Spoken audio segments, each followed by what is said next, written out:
जैसे विषयाचे आवडे तैसे नामे राहो गोडी तेने सफळ संसार सुख होय निरंतर लक्ष्मण मने स्मर ठेवा भा मायेच्या पर तेने सफळ संसार सुख होय निरंतर शिवहर शिवहर शिवहर शिवहर शिवहर शिवहर शिवहर शिवहर शिवहर शिवहर शिवहर शिवहर त्रैलोक्य संपदा लेख्य समुलेखन भित्तये सच्चिदानंद रूपाय शिवाय ब्रह्मणे नमः यामाहुः सर्वलोकानां प्रकृतिं शास्त्रपारगाः तां धर्मचारिणीं शम्भो प्रणमामि परां शिवां यस्य चिन्तनमेवात्र सर्वदुःखैकनाशनं नमामि सिद्धिदं देवं फलसिद्धाख्य सद्गुरुं शिवाचार्याय पूज्याय सिद्धलिंगेश योगिने नमस्ते गुरुवर्याय भक्तानाम कामधेनवे सिद्ध नाम घेता सिद्ध नाम घेता कार्य सिद्ध सिद्ध नाम घेता कार्य सिद्ध सिद्ध नाम घेता कार्य सिद्ध सिद्ध नाम घेता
नाम घेता कार्य सिद्ध होय धरावे ते पाय वेगी प्रेमे सिद्ध दया घन सिद्ध दया घन करिले पावन पतितासी. अनंत कोटी ब्रह्मांडाचा नायक सच्चिदानंद स्वरूप अनेक कल्याण गुणेक निधान या चराचरामध्ये वास्तव्यास असणारा भगवान शिव प्रभू सिद्धेश्वर तथा मृतेश्वरांच्या चरणकमली अनंत अनंत साष्टांग प्रणिपात समर्पित करून श्रीमद जगद्गुरु पंचाचार्य सच्चिदानंद स्वरूप जगद्गुरु फलसिद्ध महास्वामीजी संत शिरोमणी मनमत माऊली वैराग्य मूर्ती श्री संत लक्ष्मण महाराज ज्ञानेश्वर तुकाराम आदी संतांच्या पावन आणि दिव्य चरणकमली अनंत अनंत साष्टांग प्रणिपात समर्पित करून या महाराष्ट्र भूमीत जन्माला आलेले उदयाला आलेले सकल संप्रदायाचे संत महात्मे महापुरुष यांच्या पावन चरणकमली अनंत अनंत वंदन समर्पित करून माझे सद्गुरु पदवाक्य पारावार पारदृष्टी वेदांताचार्य शिवाचार्य रत्नविभूषित सद्गुरु सिद्धलिंग शिवाचार्य गुरुमाऊली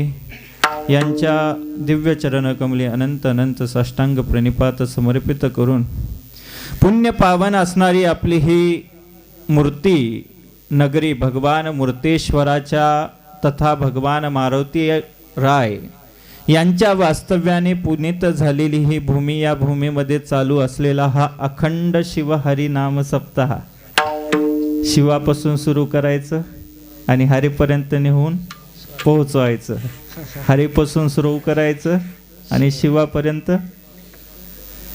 हरिहरा नाही भेद नका करू वाद असा समन्वय साधणारं हे गाव आणि या गावामध्ये आजची ही शिवकीर्तन रूपी सेवा आजची माझ्याकडे आलेली आहे. या कीर्तन रूपी सेवेकरता विनेकरी म्हणून असणारे आमचे पांडुरंग अप्पा वागदरे असतील, उत्कृष्ट असे गायनाचार्य आमचे आत्मीय अजय महाराज पळशीकर असतील, दिवाकर महाराज असतील, अशोकप्पा कारेगावकर असतील, सोनू साखरे असतील, उत्कृष्ट असे सर्वच गायनाचार्य वादनाचार्य आणि उत्कृष्ट असे मृदंगाचार्य असणारे आपल्या या आष्टी परिसराचं सर्वच मूर्ती परिसराचं भूषण म्हणून ज्यांचा नाद ब्रह्म आपण ऐकतोय असे संतोष महाराज शिंदे तथा ज्यांच्या अमोघ अशा वाणीतून आपण गाथा पारायण श्रवण करतोय असे इरळतक महाराज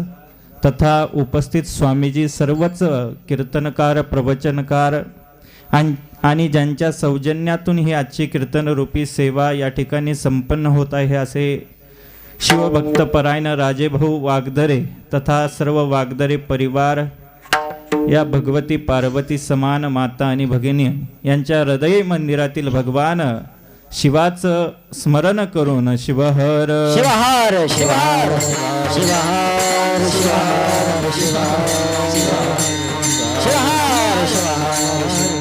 जैसे विषयाची आवडे तैसे नामे राहो गोडे तेने सफळ संसार सुख होय निरंतर. प्रस्तुत कीर्तन रूपी सेवेचा अभंग जगाचे मायबाप दीन वत्सल सर्व भूते हिते रताहा.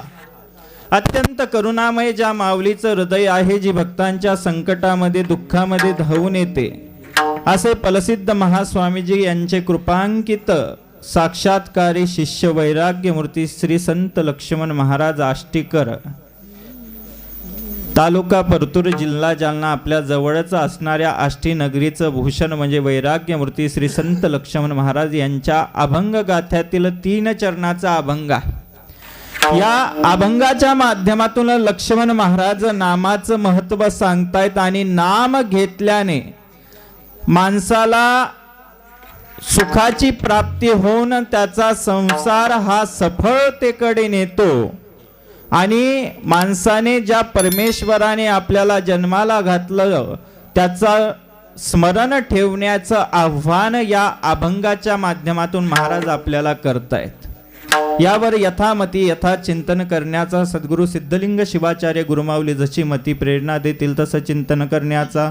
तुझे नाम रे घेऊन उभा राहिलो कीर्तने काही नाही पाठांतर केवळ न्यायी पामर भाव नाही भक्ती नाही दया नाही क्षमा नाही विषयी झालो लंपट सदा सर्वदा खटपट तुझे नाव केले सोंग देवराया भरी रंग लक्ष्मणाने देवा भेटी द्यावी कृपा शिवहर शिवहार शिवहार शिवहार शिवहार शिवहार शिवहार शिवहार शिवहार जैसे विषयाचे आवडे तैसे नामे राहू गोडी. महाराज या अभंगाच्या माध्यमातून आपल्याला सांगतायत माणसाला जशी विषयाची आवड आहे तैसे नामे राहू गोडी. आपल्याला गोडी कशाची आहे? आपल्याला गोडी प्रपंचाची आहे, आपल्याला गोडी संसाराची आहे, आपल्याला गोडी आपल्या धनाची आहे. संसारिक माणसाचं जास्त आवड आणि जास्त गोडी आपल्या प्रपंचामध्ये आपल्या संसारामध्ये आणि धन कमवण्यातच असते.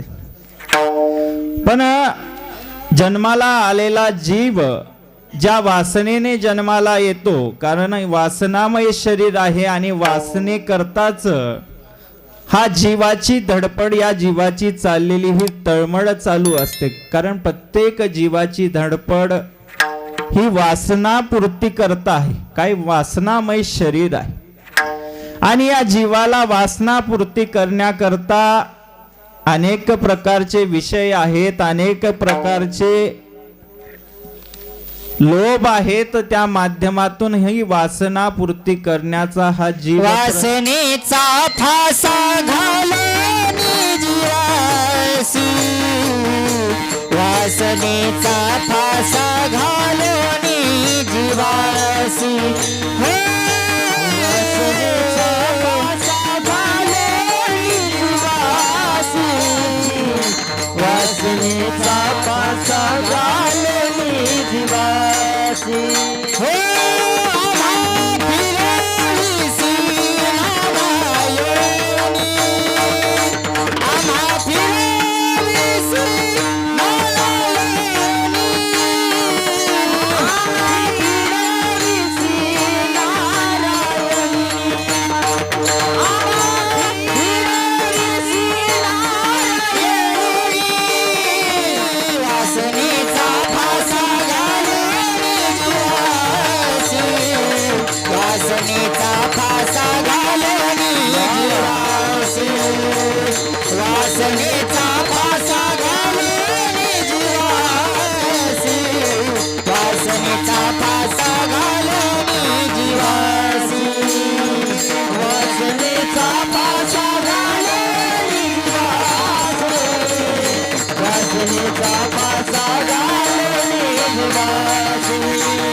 असा वासनेचा फास या जीवाला घातलेला आहे.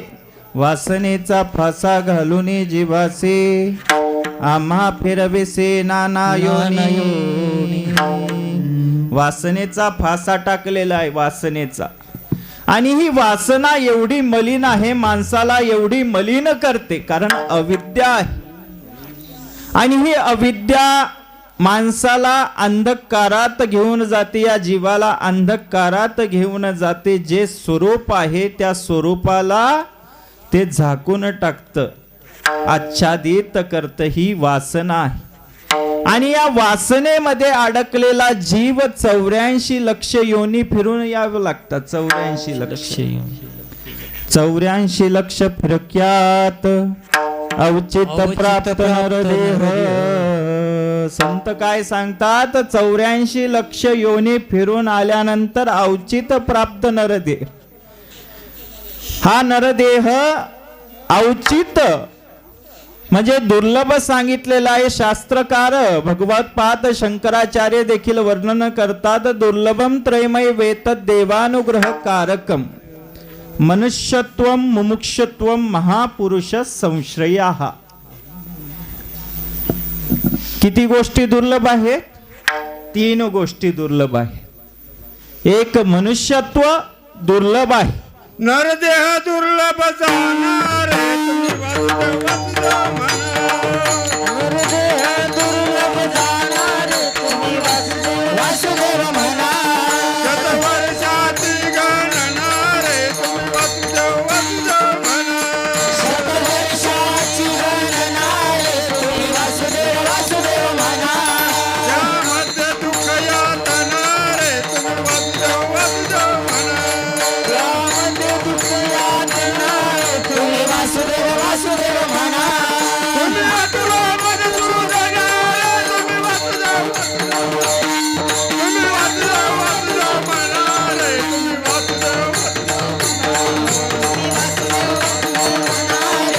वासुदेव वासुदेव म्हणा रे तुम्ही वासुदेव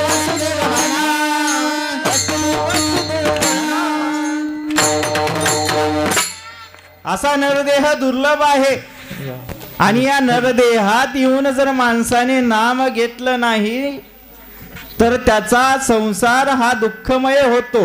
आणि हे नामाचं महत्व आहे, नामाचं साधन आहे. काय गोष्टी सांगितल्या होत्या? 3 गोष्टी दुर्लभ सांगितल्या होत्या. दुर्लभम त्रयमय देवः देवानुग्रहकारकं मनुष्यत्वं मुमुक्षत्वं महापुरुष संश्रयाः.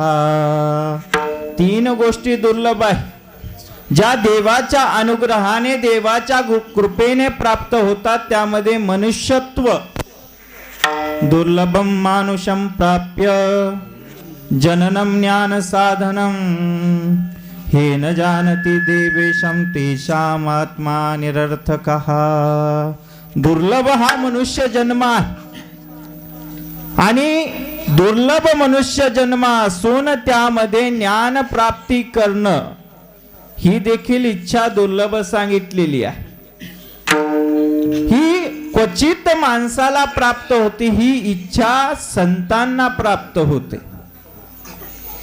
कारण संत या जन्मात येऊन या देहाचं सार्थकत्व, या देहाचं जे खरं ध्येय आहे, खरा उद्देश आहे, संत ओळखतात की आपल्याला आपलं गंतव्यस्थान त्यांना माहिती असतं. आपल्याला कुठे जायचंय, कुठे जायचंय माहिती असल्यावर माणूस त्या ठिकाणावर व्यवस्थित पोहोचतो.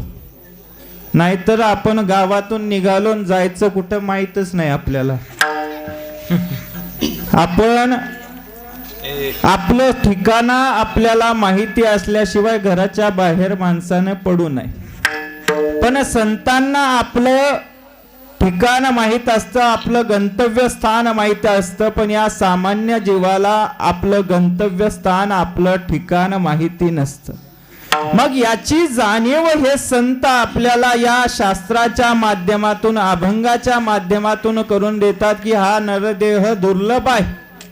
आणि दुर्लभ असून त्यामध्ये मुक्त होण्याची इच्छा दुसरी मुमुक्षत्वम, दुसरी इच्छा देखील दुर्लभ सांगितलेली आहे, जी देवाच्या अनुग्रहाने प्राप्त होते.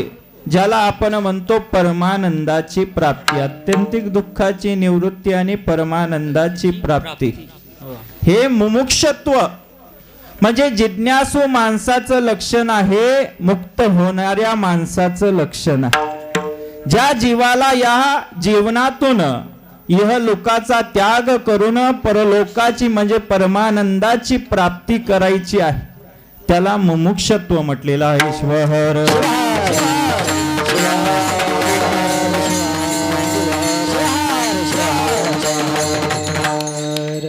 हे मुमुक्षत्व, मुमुक्ष माणसाचं लक्षण झालं. तिसरं लक्षण सांगितलं महापुरुष संश्रयः.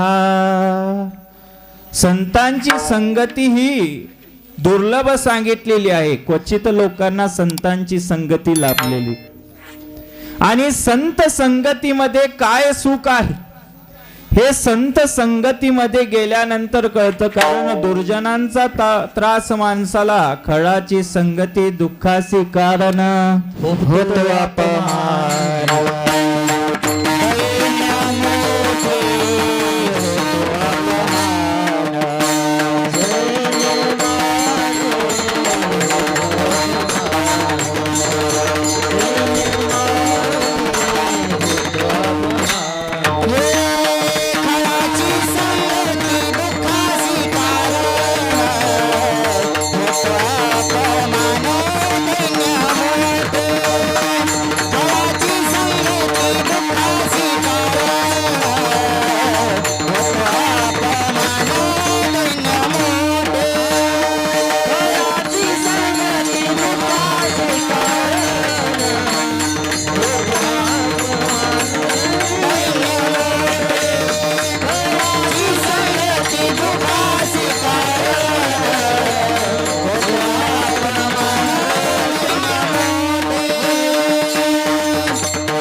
खळाची संगती सांगितली. खळ म्हणजे काय?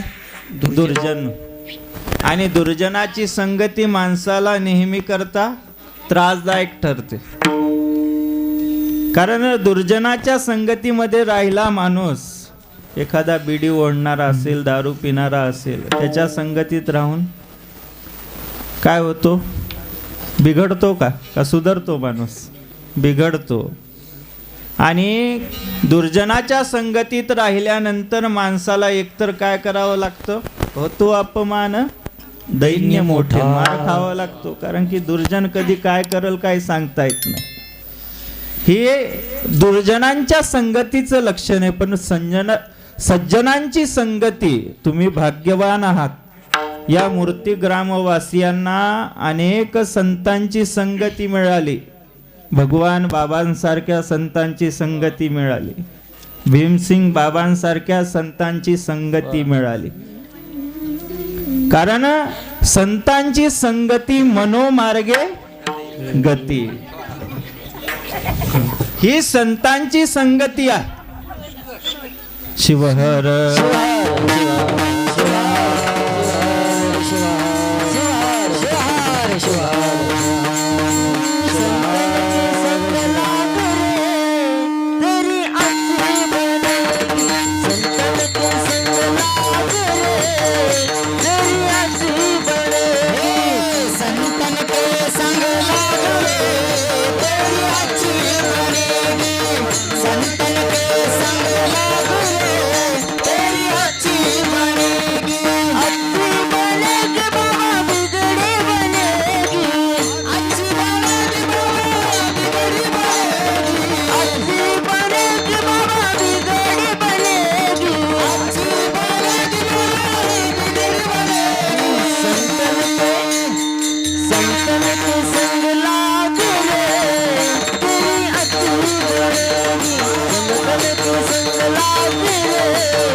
बघा, संत संगतीने कोणीच वाया जात नाही. माणूस संत संगतीने माणसाचं चांगलंच होतं. संत संगतीने माणूस सुधारतो की बिघडतो? संत संग याला धला, संत संग याला धला, जा जा संत संग याला धला, संत संग याला धला, संत संग याला धला,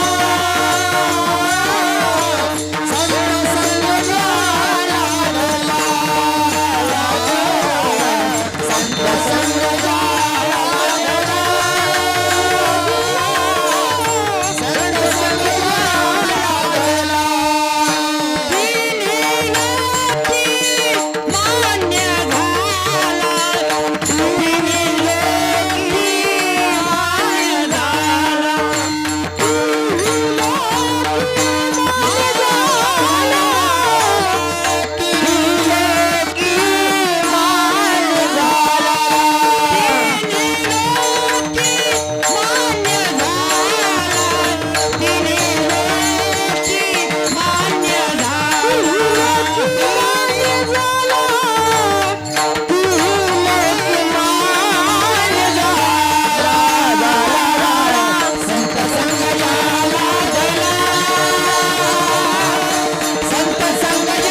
संतांची संगती काय करते माणसाला तिन्ही लोकांमध्ये मान्य करते. तिन्ही लोकात या संत लोकात संगतीचे काय सांगू सोका संत संगतीचे काय सांगू सोका संत संगतीचे काय सांगू सुख संत संगतीचे काय सांगू सुख आपण पारिखे नाही तेथे आपण पारिखे नाही तेथे साधू थोर जाना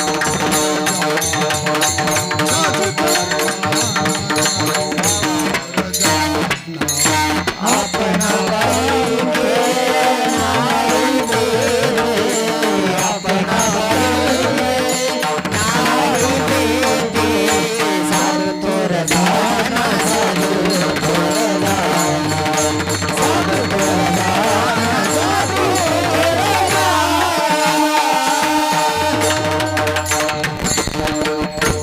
संत संगतीमध्ये सुख सांगितलेले सुख. आणि या संतांची संगती माणसाला कधीच्याला देखील लाभदायक आहे, फलदायक आहे. संत संगतीने माणूस सुधारतो, बिघडत नाही माणूस. संत सांगतात आम्ही बी घडलो तुम्ही तुम्ही बी घडाना. बिघडाना नाही, तुम्ही बी घडाना. घडा. संत आपल्याला उपदेश करतात. संतांची संगती माणसाला कधीच्याला देखील लाभदायक आहे. शिवहर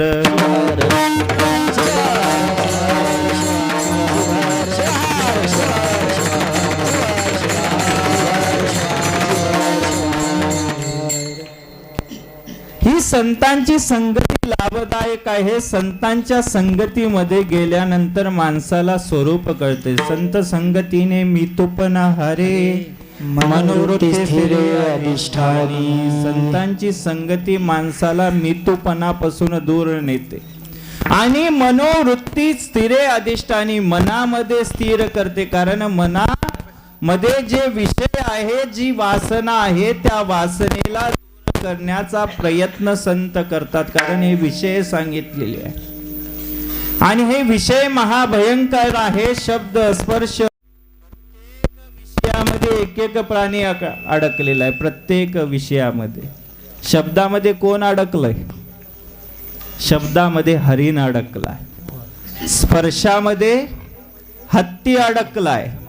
रूपामध्ये पतंग आणि रसामध्ये मीन आणि गंधामध्ये भ्रमर अडकलाय.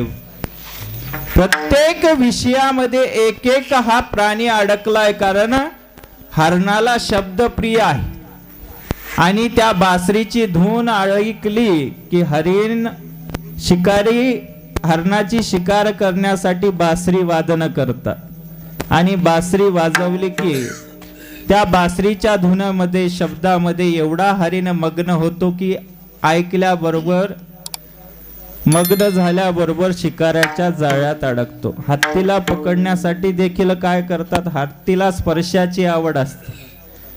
मग हत्तीला पकडण्यासाठी एका कागदाची हत्तीन करून ठेवतात आणि त्या हत्तीनीला स्पर्श करायला जातो आणि खड्ड्यात पडतो आणि शिकाऱ्याच्या जाळ्यात सापडतो.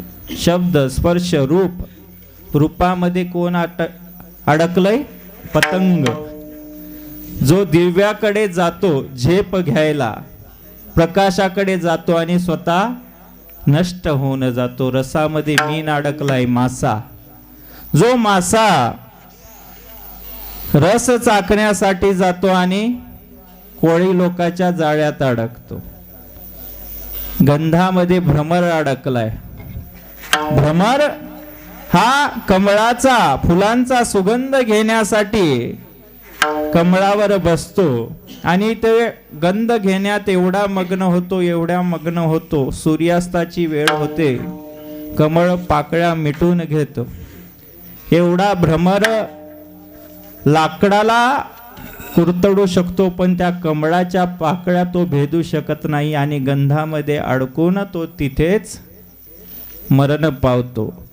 मग प्रत्येक विषयामध्ये एक एक प्राणी अडकलाय, पण हे विषय पाची विषय माणसाच्या अंतकरणात आहेत, मनामध्ये आहे. आणि या विषयाने माणसाला एवढं भ्रमित केलंय, कारण की हे पंच विषय माणसाला भोगायला मिळतात म्हणून गोड वाटतात. विषय माणसाला नेहमी करता गोडच आहे. विषय दिसायला मिळतात, भोगायला मिळतात, कारण पंच ज्ञानेंद्रियाच्या माध्यमातून, पंच कर्मेंद्रियाच्या माध्यमातून, पंच प्राणाच्या माध्यमातून हे विषय भोगायला मिळतात म्हणून माणसाला गोड वाटतात. पण विषय महाभयंकर आहे. माणूस विष पिल्याने एकदाच मरतो, पण विषय सेवन केल्याने रोज मरतो, रोज मरतो. कारण संत सांगतात, विषयी हे मन गुंतले बाष्कळ सर्वदा तळमळ करीतसे. माणसाचं मन, विषयी माणसाचं मन नेहमी करता तळमळीत राहत. कशा करता? विषय सेवन करण्याकरता, त्या विषयाच्या सेवनाकरता तळमळीत होत राहत. पण अशाच विषयापासून मुक्त होण्यासाठी संत आणि सद्गुरू आपल्याला उपदेश करतात. बघा, राजा जनकाचं उदाहरण आपल्या प्रत्येकाला माहिती आहे. राजा जनक आत्मजिज्ञासू होता. त्याला आत्मज्ञान प्राप्त करायचं होतं, आत्मज्ञान.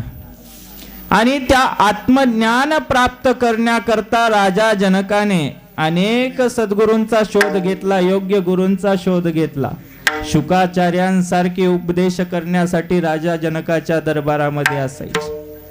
राजा जनकाच्या दरबारामध्ये मोठे मोठे विद्वान, बंदींसारखे विद्वान राजा जनकाच्या त्या धर्मसभेमध्ये उपस्थित असायचे. कारण राजा जनकाला आवड होती, राजा जनकाला परमार्थाची आवड होती, राजा जनकाला आत्मज्ञान प्राप्त करण्याची आवड होती. आपल्याला आवड कशाची? आपल्याला आवड कशाची? आपली आवड आपल्या संसारात आहे, आपल्या प्रपंचात आहे. पण जे साध्य आपल्याला करायचंय ते साध्य या संत महापुरुषांनी केलं. राजा जनकाची अवस्था जर बघितली तर विधेयी अवस्था प्राप्त व्हायची राजा जनकाला. एक दिवस अशीच विद्वानांची सभा बसली होती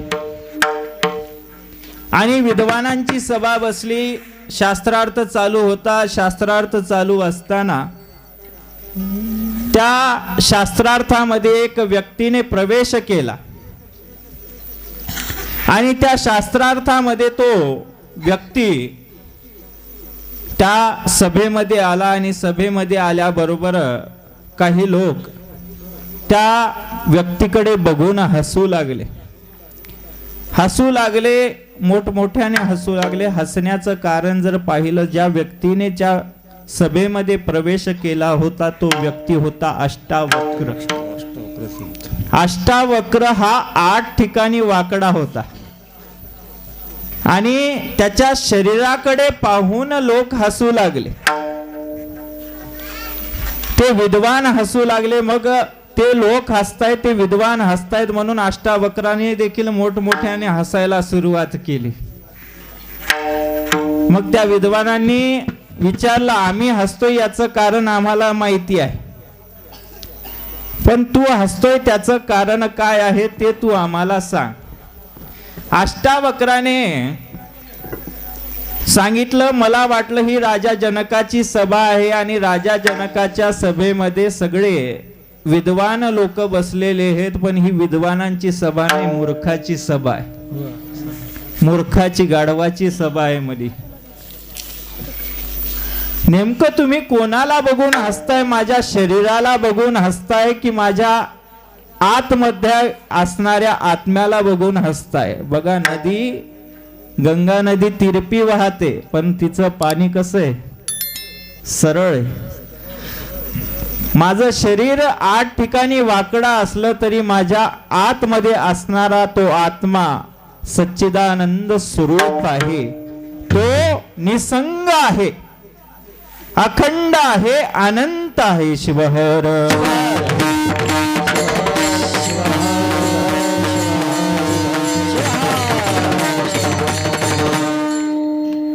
असंग आहे. राजा जनका प्रसन्न झाला. कहोड ऋषीचा पुत्र होता तो 8 ठिकाणी कशामुळे वाकडा झाला असेल, विचार करण्यासारखी गोष्ट आहे. कहोड ऋषीचा पुत्र अष्टावक्र. एकदा कहोड ऋषी काय करू लागले, वेदाचा पाठ करू लागले आणि वेदाचा पाठ करता करता काही त्यांचे वेद मंत्र चुकले आणि त्या गर्भातूनच त्या अष्टावक्राने आईच्या गर्भात असतानाच आपल्या पित्याला सांगितलं की तुम्ही हा मंत्र चुकलाय.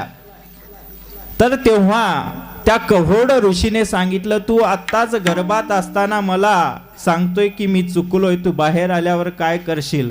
म्हणून आईच्या गर्भात असतानाच त्याला शाप दिला की तू 8 ठिकाणी वाकडा होशील. म्हणून तो अष्टावक्र या नावाने प्रसिद्ध झाला आणि त्या सभेमध्ये अष्टावक्राचं ते उत्तर पाहून राजा जनक प्रसन्न झाला आणि राजा जनकाने साष्टांग घातला, नमस्कार केला अष्टावक्राला आणि अष्टावक्राला विचारलं, हे स्वामीन, मी ज्या मुक्तीसाठी प्रार्थना करतो, ज्या वैराग्यासाठी प्रार्थना करतो, ती मुक्ती आणि ज्ञान मला कशाला कोणत्या गोष्टीने प्राप्त होईल. तेव्हा अष्टावक्राने अष्टावक्र गीतेमध्ये उपदेश केला, मुक्तिमिच्छसि चेतात विषयान विषवत त्यज.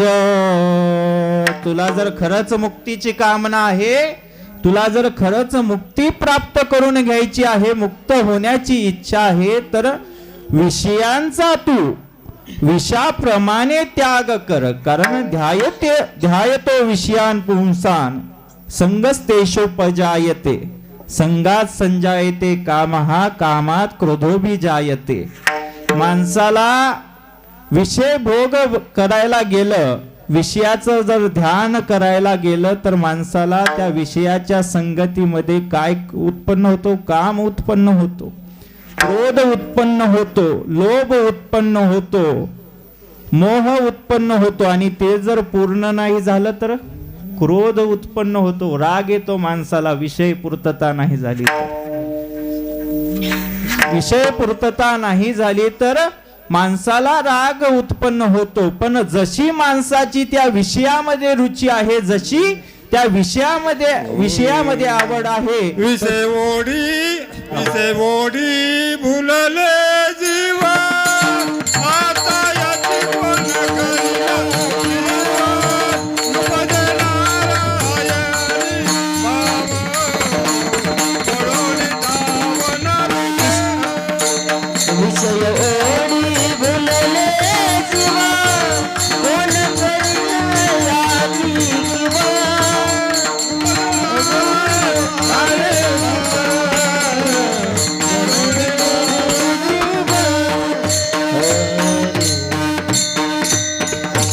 माणूस विषयाच्या संगतीमध्ये एवढा भ्रमित होतो की त्याला कसलं भान राहत नाही. आपल्याला तुलसीदासाचं देखील उदाहरण माहिती आहे.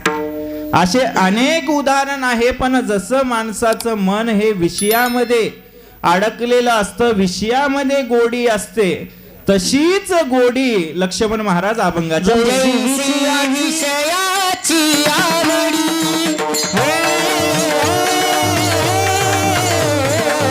जैसी विषयाची आवडी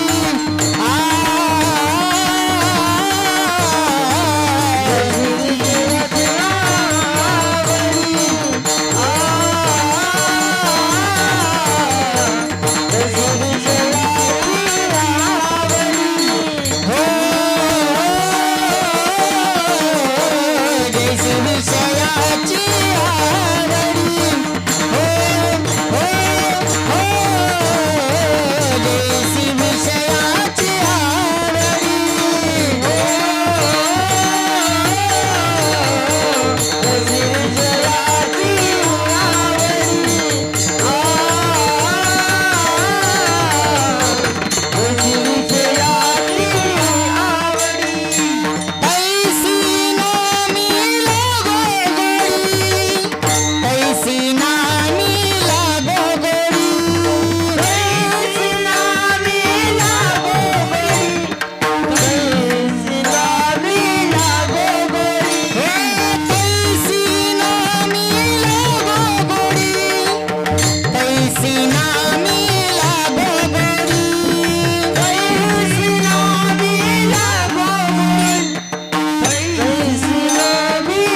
जैसे विषयाची आवडी तैसे नामे राहो गोडी. पण नामामध्ये माणसाची गोडी निर्माण होत नाही. नामात माणसाचं लक्ष लागत नाही. जर इकडं मुखी नाम हाती मोक्षिका हाती मोक्ष मोक्ष ऐसी साक्ष बहुताची बहुताची. जर मुखामध्ये जर नाम असेल, आपल्या तोंडामध्ये जर देवाचं नाव असेल, नाव आपण संक्रांतीला कोणाचं घेतो? कोणाचं नाव घेतात? बायका नाव घेतात संक्रांतीला. संक्रांतीला नाव घेतात, आपल्या पतीची नाव घेतात. पण आपल्या सर्वांचा पती कोण असेल तर तो मालक. गोपिकांचा पती कोण होता? भगवान श्रीकृष्ण. 16 सहस्त्र नारी. अशा 16 सहस्त्र गोपिकांचं वर्ण केलं भगवान श्रीकृष्णाने. जसा त्या गोपिकांचा मालक तो भगवान श्रीकृष्ण होता, तसा तुमचा आमचा सर्वांचा मालक तो पशुपती आहे. पशु 4 पायाचे देखील असतात आणि 2 पायाचे देखील पशुच आहे. अशा पशूंचा पती. पती म्हणजे काय? पालयते इति पती. जो आपलं पालन पोषण करतो तो पती.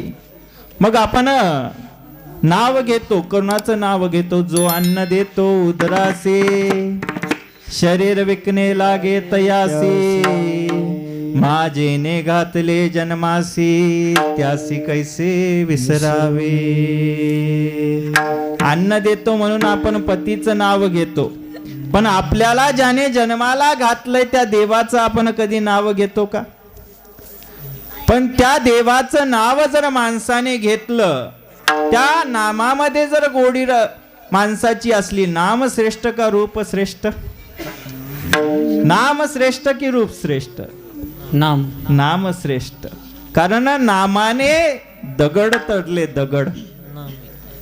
राम सेतू बांधायचा होता लंकेवर स्वारी करण्यासाठी. आता सगळ्यांना प्रश्न पडलाय की हा सेतू समुद्र पार करायचा आहे, पण सेतू कशाने बांधायचा? काय करावं? भगवान रामचंद्राने आधी बाण चालवायला घेतला आणि समुद्र कोरडा करण्याचं ठरवलं. पण समुद्र देवाने भगवान प्रभू रामचंद्रांना काय केली? प्रार्थना केली, असं करू नका. मग प्रभू रामचंद्राने अजून विचार केला, आता काय करावं? हनुमंताने युक्ती लावली. हनुमंताने युक्ती लावली. दगडावर श्री रामचंद्र प्रभूंचं नाव लिहिलं आणि दगड घेऊन पाण्यामध्ये टाकू लागले, समुद्रामध्ये टाकू लागले. ते दगड तरंगू लागले. प्रभू रामचंद्रांना वाटलं आता हे दगड आपल्या नावाने तरतायत, आपण एखादा दगड टाकून पाहू. रामचंद्राने देखील दगड नाव लिहिलं आणि पाण्यामध्ये टाकला. तो दगड बुडाला. मग ही नामाची ताकद आहे. मग भगवान मारुतीरायाला जेव्हा रामचंद्राने विचारलं की तुम्ही टाकलेले दगड पाण्यामध्ये तरतायत, पण मी टाकलेला दगड का तरला नाही? तुझ्या नामाचा महिमा तुला कळे पुरुषोत्तमा.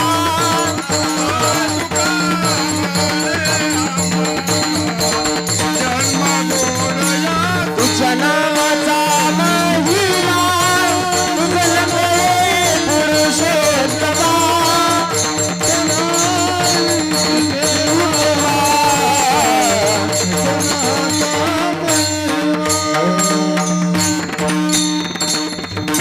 नाम महिमा कोणीच जाणू शकत नाही.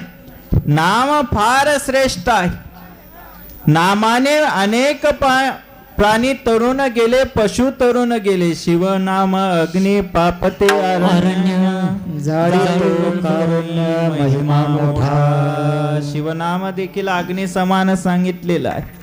कोणतंही नाम घ्या, रामकृष्ण हरी घ्या, शिवनाम घ्या, भगवान पांडुरंगाचं नाव घ्या, त्या नामामध्ये नाम विठोबाचे घेता नाम विठोबाचे पर्वत जळती पापाचे पर्वत जळती पापाचे घेता नाम घेता नाम विठोबाचे पर्वत जळती पापाचे पर्वत जळती पापाचे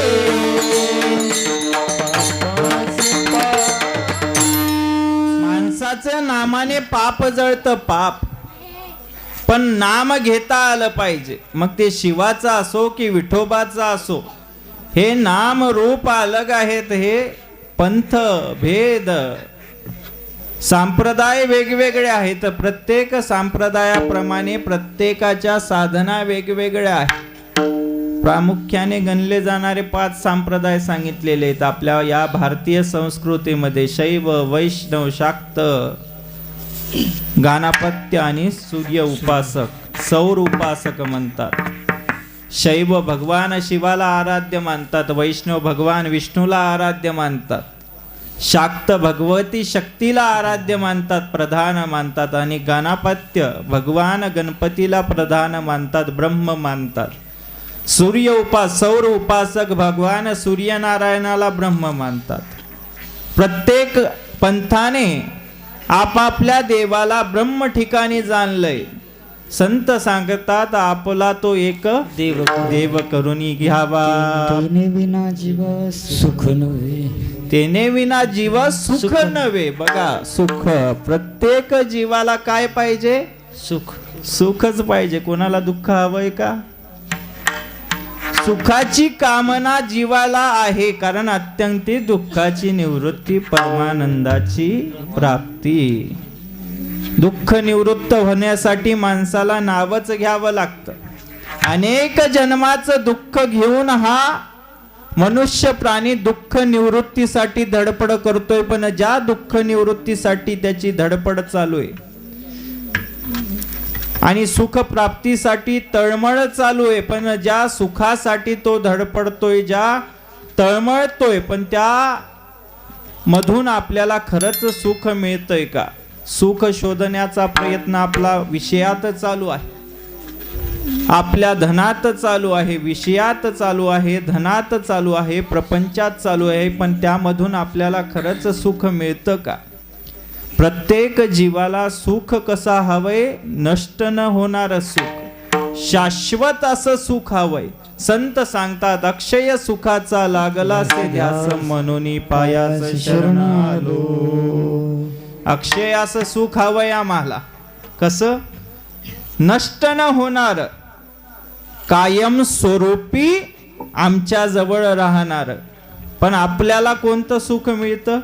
क्षणिक सुख मिळतं, तात्पुरतं सुख मिळतं. बघा, परमार्थात जर विचार केला तर परमार्थामध्ये आपल्याला शाश्वत आनंद प्राप्त होतो, भजनामध्ये आनंद प्राप्त होतो. कारण नाद ब्रह्म संगीत माणसाला आनंदाची आणि सुखाची प्राप्ती करून देतं. कारण आपला सर्व प्रपंच संसार बाजूला ठेवून आपण आज इथं कीर्तनासाठी आलो. सगळं विसरून माणूस क्षणभर का होईना या ठिकाणी माणसाला सुखाची आनंदाची प्राप्ती होते. म्हणून हा हरिनाम सप्ताह. शिवहर शिवहर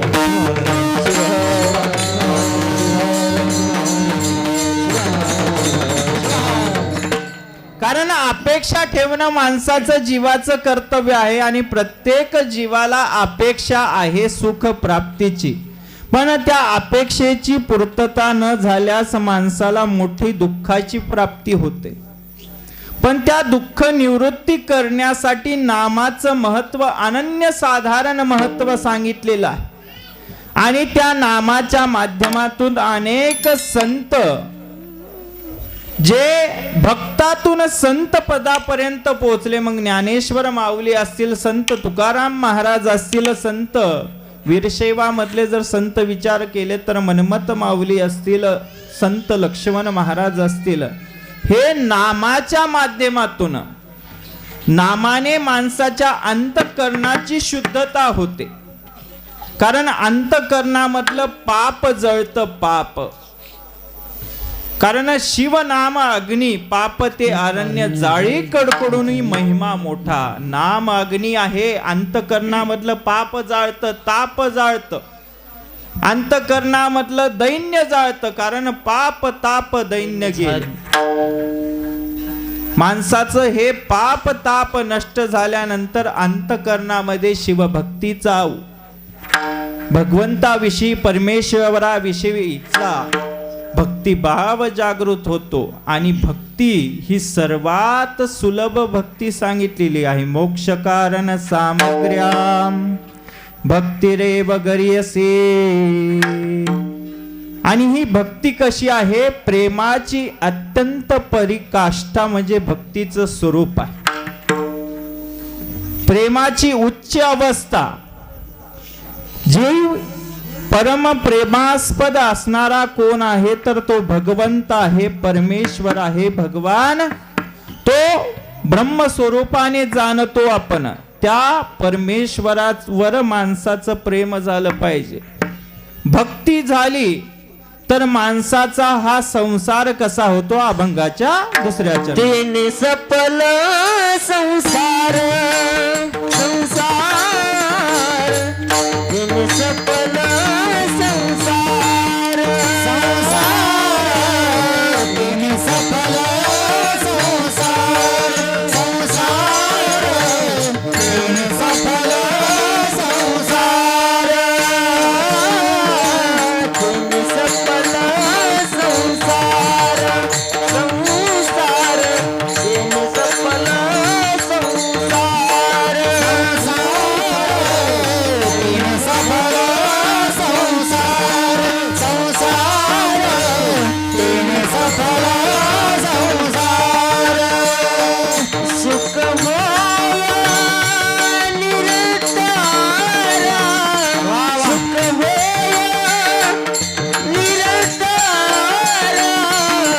तेने सफल संसार, संसार तेने सफल संसार. सुख होया निरंतर, सुख होया निरंतर, तेने सफल संसार, संसार तेने सफल संसार.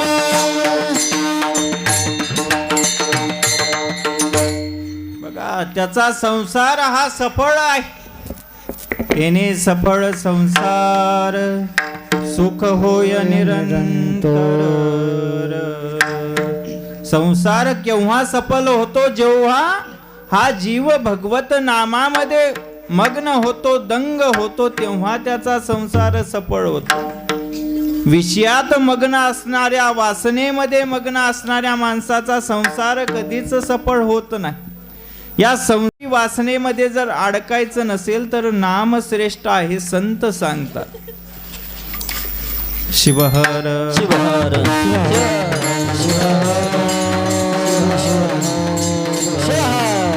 नाम श्रेष्ठ आहे.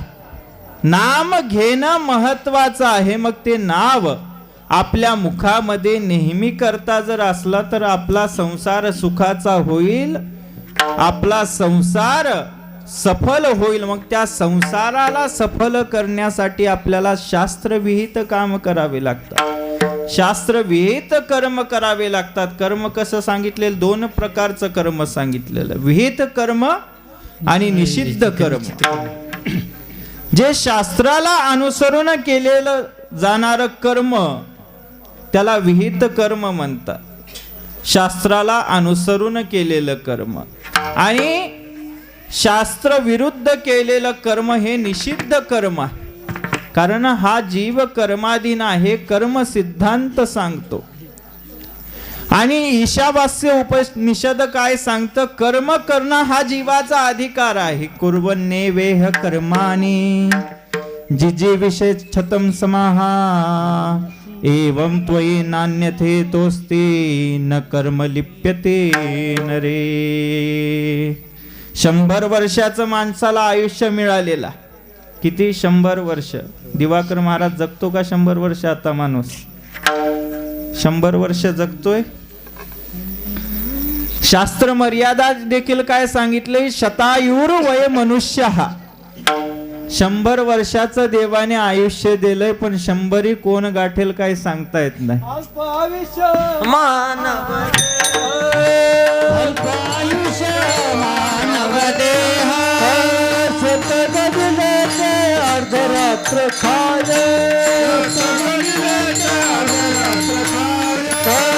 मध्ये बालत्व पीडा रोग क्षय मध्ये बालत्व पीडा रोग क्षय पाय भजनाची उरलत पाय राम राम स्मरामी राम राम राम स्मरामी भजनाची उरलत पाय राम राम स्मरामी राम राम स्मरामी मानव देहा शतगलिले ते अर्धरात्र काय मध्ये बालत्व पीडा रे क्षय काय भजनाची उरले पाय आयुष्य मानव देहा शतगलिले ते अर्धरात्र काय मध्ये बालत्व पीडा रे क्षय काय भजनाची उरले ते पाय. बघा, अल्प आयुष्य सांगितलेलं आहे माणसाच्या शरीराला. अल्प आयुष्य. शतगणिले अर्धरात्र खाय अर्धरात्र खाय. बघा आयुष्य माणसाचं शतायुर वय मनुष्य हा सांगितलेलं आहे, पण 100 वर्ष जगत नाही माणूस. आता हार्ट अटॅक सारख्या बिमाऱ्या आल्या. झटकन एका रात्रीत माणूस आज पाहिला, उद्या नाही. उद्याचा सूर्य देखील पाहिल्याची खात्री माणसाला नाही. अपघातच झालेत, अपघात. आत्ताच एक अपघात आपल्या या संप्रदायाला खूप मोठी हानी झाली. चांगले उत्कृष्ट असे मृदंग वादक दत्ता महाराज आणि माऊली महाराज, चांगले उत्कृष्ट मृदंग वादक कीर्तनाची सेवा करून घरी जात असताना गाडीने धडक दिली आणि त्या अपघातात त्यांचा मृत्यू झाला. म्हणजे बघा आयुष्य कसं आहे. आणि मृत्यू माणसाला ओढून नेतो, ओढून. आपण म्हणतो वेळ चुकली असती, थोडं थांबला असता 5 मिनिटं, पण ज्याचा मृत्यू ज्या ठिकाणी लिहिलेला ठाऊक नसत नाही लवडानी ठाऊक नसत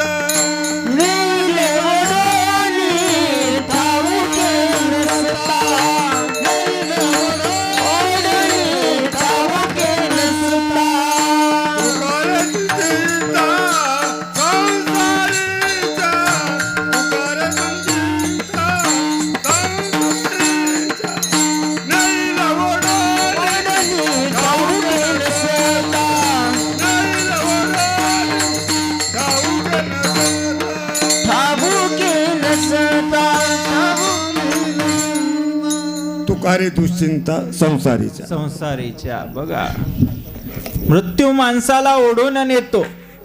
आणि हा मृत्यू माणसाचा कुठे लिहिलेला आहे हे निश्चित झालेलं आहे. कोण कुठे जाऊन मरेल काही सांगता येत नाही.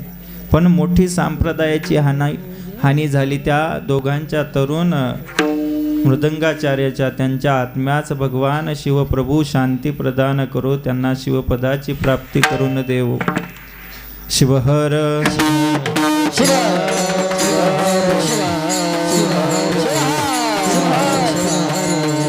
अल्पायुष्य आहे माणसाचं. अल्पायुष्य 100 वर्षाचं आयुष्य सांगितलेलं आहे, पण 100 वर्ष कोणी जगत नाही. हा नाशिवंत हे शरीर, असंख्य रोगाचे माहेर, असंख्य रोगाचं माहेर हे शरीर आहे. नाना रोग भरलेले आहेत या शरीरामध्ये. नाना यातना भरलेले आहे. अनेक लोक वृद्ध म्हातारे देखील जिवंत हा देह जाणार सकळ, आयुष्य खातो काळ सावधान. बघा आयुष्य माणसाचं खातो काळ, काळ मोठा भयंकर आहे. काळ भक्षिताला हर हर, काळ भक्षिताला फोडील नरडी चावील कडकड, नाही करुणा त्याला. बोका जैसा उंदीर भक्षितो तशी गती देहाला, महाल माड्या राहतील येथेची कोणी वाली आपुला. महाल माड्या घेऊन जाऊ शकतो का माणूस सोबत? सगळं इथंच राहणार आहे. फक्त आपण एकटा आलो आणि एकटाच वर जाणार. की आपण जर ठरवलं आता मला आता जायचंय माझ्या सोबतच्या माणसाला, मग तेथे नाचले काय, नाचले काय, संपाती राय गायचे धाय, भगवंताचे मन भाई, पुढे संत जाईल गाय, पुढे संत रागुल बाई. सुख मानतोय देवात,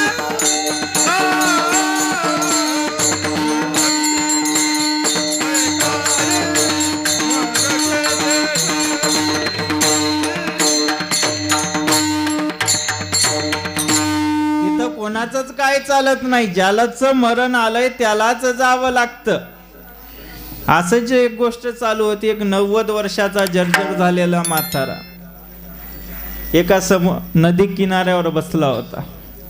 आणि नदी किनाऱ्यावर बसून संस्कृत मध्ये एक धातू आहे, धातू डुकरिंग या अर्थाने, डुकरिंग करणे या अर्थाने, त्या धातूचा पाठ करू लागला. भगवतपाद शंकराचार्य त्याला जाताना पाहिलं. तो डुकरिंग करणे या धातूचा पाठ करू लागला. शंकराचार्याने त्या म्हाताऱ्याला पाहिलं आणि म्हाताऱ्याला पाहून हसले. या वयात हा धातूचा पाठ करतोय, त्यापेक्षा जर भगवंताचं नाव जर घेतलं, हा धातू तुझं रक्षण करणार नाही. तुझं नाव अंती त्या परमेश्वराचं नावच तुझं रक्षण करेल. भज गोविंदम भज गोविंदम, गोविंदम भज मूढमते, प्राप्ते सन्निहिते मरणे, नहीं नहीं रक्षिते डुकरिंग करणे. पुनरपि जननम पुनरपि मरणम, पुनरपि जननी जठरे शयनम, इह संसारे खलु दुस्तारे, कृपया पारे पाहि मुरारे, कृपया पारे पाहि मुरारे. भज गोविंदम गोविंदम, गोविंदम भज मूढमते. बघा या जीवनात येऊन तू आता या धातूचा पाठ करतोय, हा धातू तुझं रक्षण करणार नाही, त्या गोविंदाचं भजन तुझं रक्षण करेल. अरे मूर्ख माणसा, तुला ज्या परमेश्वराने जन्माला घातलंय त्या गोविंदाचं भजन कर. दिनमपि रजनी सायं प्रातः शिशिर वसंतो पुनरायातस, काल क्रीडते गच्छन्त्या युस्तदपि नवमुच्यन्त्या शावायुः. भज गोविंदम गोविंदम भज मूढमते. तरुणीस्तावत तरुणी रक्तः, वृद्धस्तावत चिंतामग्नः. बघा तरुणा विषयामध्ये मग्न आहे. बालस्तावत क्रीडासक्तः. लेकर कशात? हे बघा आता हे लेकर बसलेत, त्यांच्या खेळण्यातच दंग येत. बालस्तावत क्रीडासक्तः, तरुणीस्तावत तरुणी रक्तः, वृद्धस्तावत चिंतामग्नः, पारे ब्रह्मणि कोऽपि न लग्नः. भज गोविंदम गोविंदम भज मूढमते. बालक कशात? क्रीडेमध्ये मग्न आहेत, तरुण तरुणीमध्ये मग्न आहेत, आणि वृद्ध चिंतेमध्ये मग्न आहेत. चिंतेत मग्न आहेत. चिंत आता आपलं कसं होईल, इतक्या वर्ष काम केलं, आता आपलं कसं होईल? वृद्धस्तावत चिंता मग्न. वृद्धाची चिंता, चिंतेमध्ये मग्न आहे. पण चिंता न करता तुम्ही जर त्या गोविंदाचं भजन केलं, आणि एका ठिकाणी तर चिंतामणी देखील सुंदर सांगतात. चिंतामणी नावाचे एक ऋषी होते. काय म्हणतात? वो भज गौरीशम भज गौरीशम गौरीशम भज मंदमते जलभव दुस्तर जलदि सुतर्णम ध्येयं चित्ते शिवहर चरणम भज गौरीशम गौरीशम भज मंदमते. हे मानसा, मूढ मानसा, तू या गौरीशाचं भजन कर, भगवान शंकराचं भजन कर, गोविंदाचं भजन कर. त्याचं जर तुला स्मरण राहिलं, त्याचा जर तुला विसर पडला नाही, तोच तुला मायेच्या पर नेईल. अभंगाच्या 3ऱ्या चरणी. लक्ष्मण माने स्मरे, लक्ष्मण माने स्मरे, लक्ष्मण म्हणे स्मरे, लक्ष्मण म्हणे स्मरे, लक्ष्मण माने स्मरे, लक्ष्मण माने स्मरे, लक्ष्मण म्हणे स्मरा, लक्ष्मण म्हणे स्मरा. ठेवा भो मायेचा पर, ठेवा भो मायेचा पर, तेने संसार, संसार, तेने सपर संसार. देवा मायेची आपण, देवा मायेची आपण, तेने सफल संसार, तेने सफल संसार. सुख भेय निरंतर, सुख निरंतर.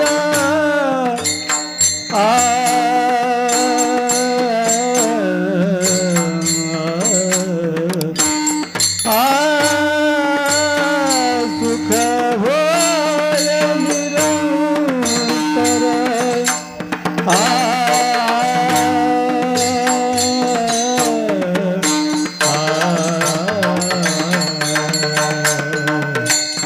सुख भोय निरंतर.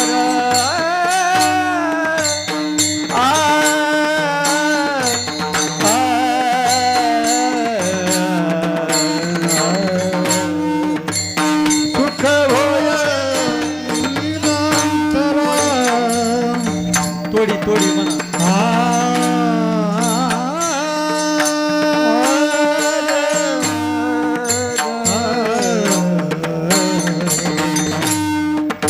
सुख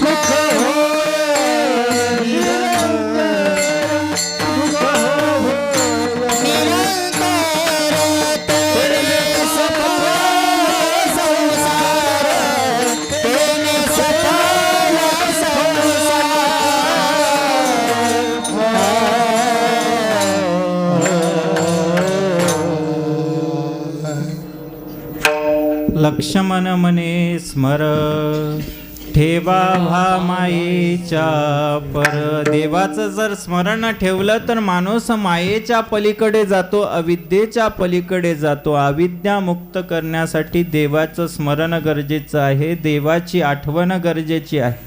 ती देवाची आठवणच हा मनुष्य विसरल्यामुळे या मायेच्या बंधनामध्ये, या अविद्येमध्ये हा जीव अडकलेला आहे.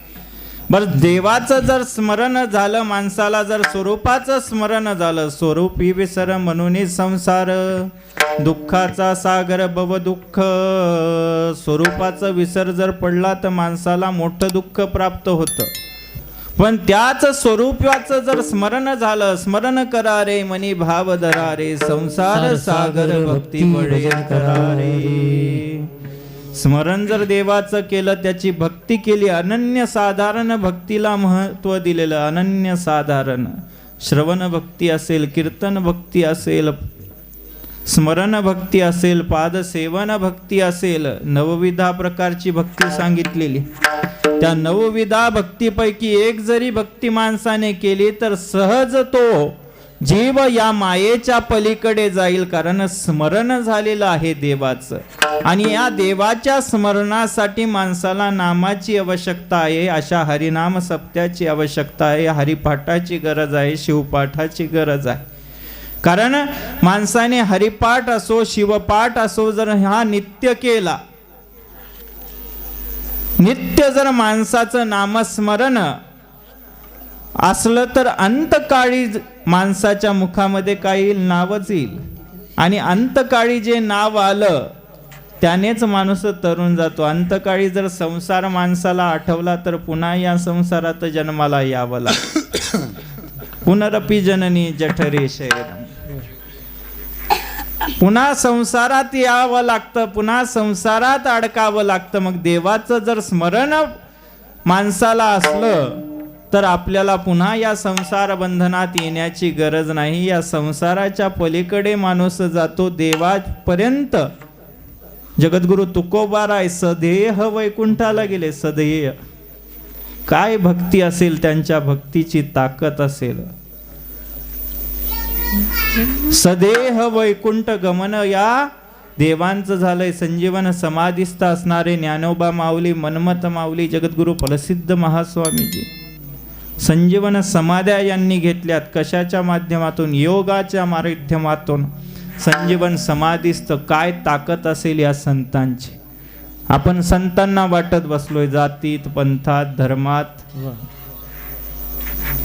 जातीत धर्मात वाटणं चालू आहे संतांना. सावतामाळी माळ्याचा तुकाराम महाराज, आता सध्या तेच चालू आहे, राजकारणच चालू आहे. सगळीकडे राजकारण चालू आहे. सप्ताहात राजकारण घुसले, जाती धर्माचे, पंथाचे. पण याचं भान ठेवा, आपल्या धर्मावर आघात करणाऱ्या अनेक शक्ती आहेत. धर्म विचारून मारतात, धर्म विचारून गोळ्या घालतात. विचार करा, अनेक शक्त्या आहेत. मग आपल्या धर्माबद्दल मी नेहमी सांगतो, सधर्मे निधनम श्रेया परधर्मो भयावहा.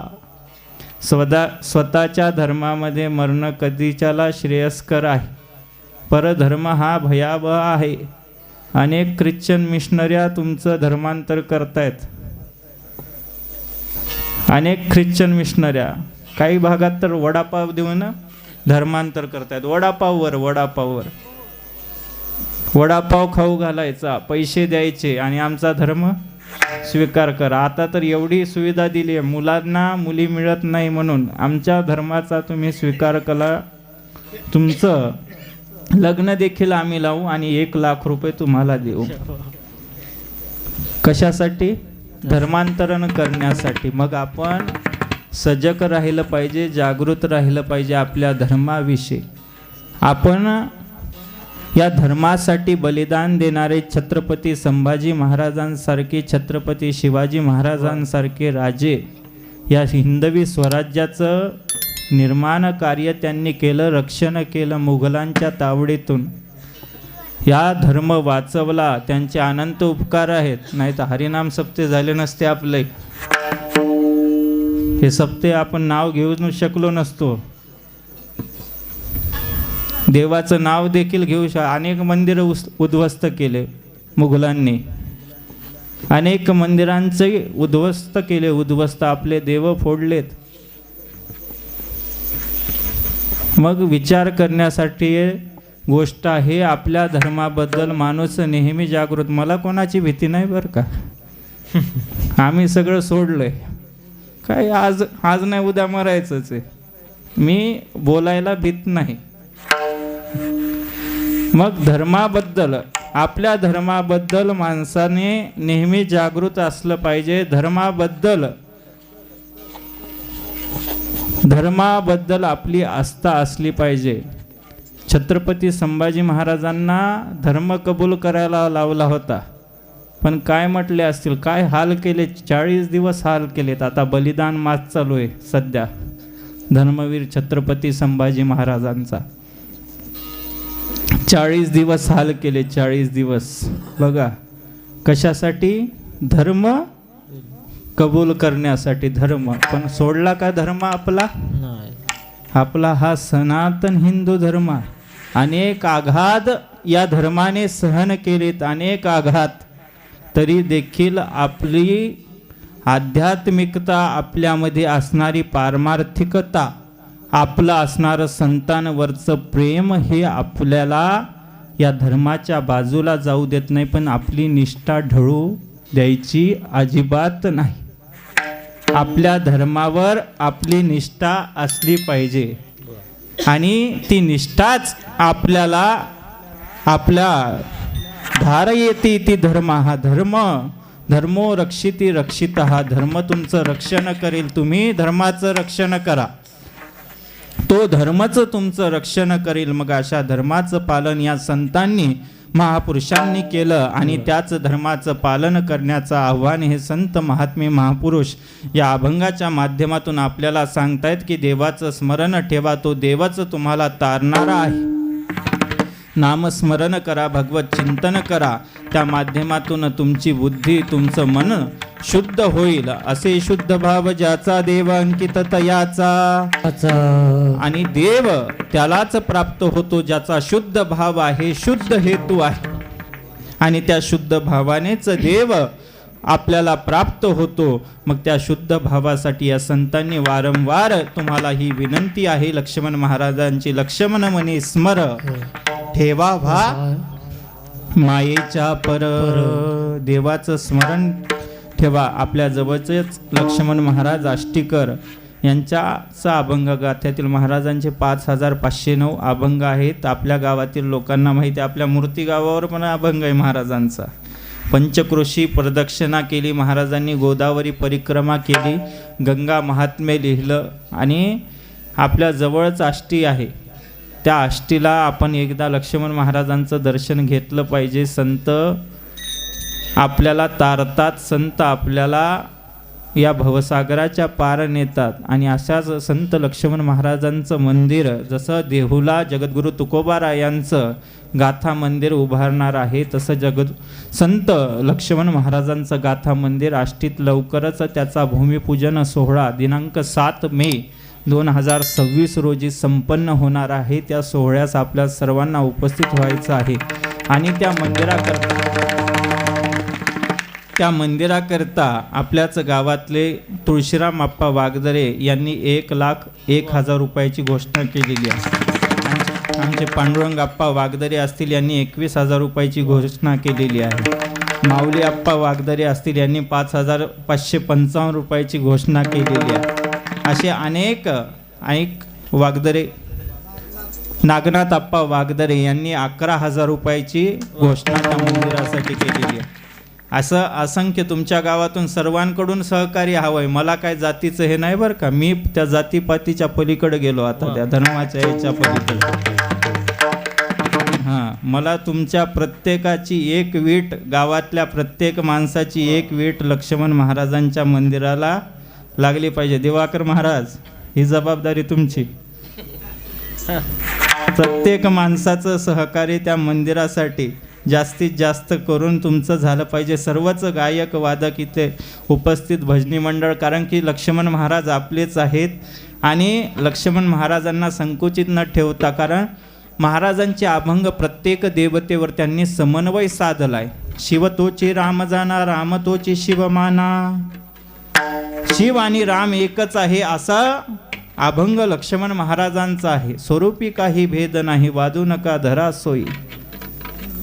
वाद कशाला करताय, शिव आणि राम एकच आहेत असे अभंग लक्ष्मण महाराजांचे आहेत. आणि त्याच लक्ष्मण महाराजांच्या अभंगावर चिंतन करण्याचं सौभाग्य आज या मूर्ती ग्रामामध्ये प्राप्त झालं.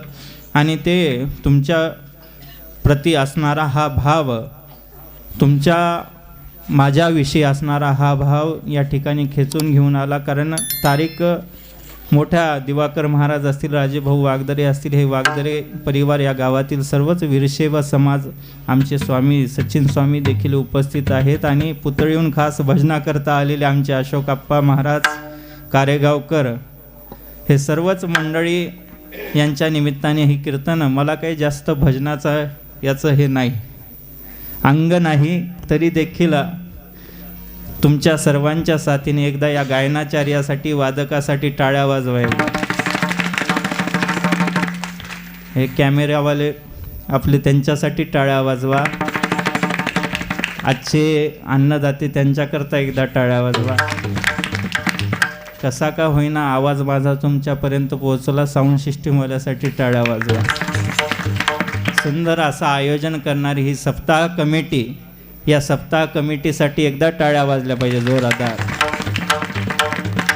आणि सुंदर असं आयोजन दरवर्षी आपण करत राहा अशी कामना शिवप्रभूंच्या चरणी करतो. आणि ही झालेली ही कीर्तनरूपी सेवा भगवान शिवप्रभूंच्या चरणी समर्पित करतो आणि वाणीला विराम देतो. गुरुराज माऊली.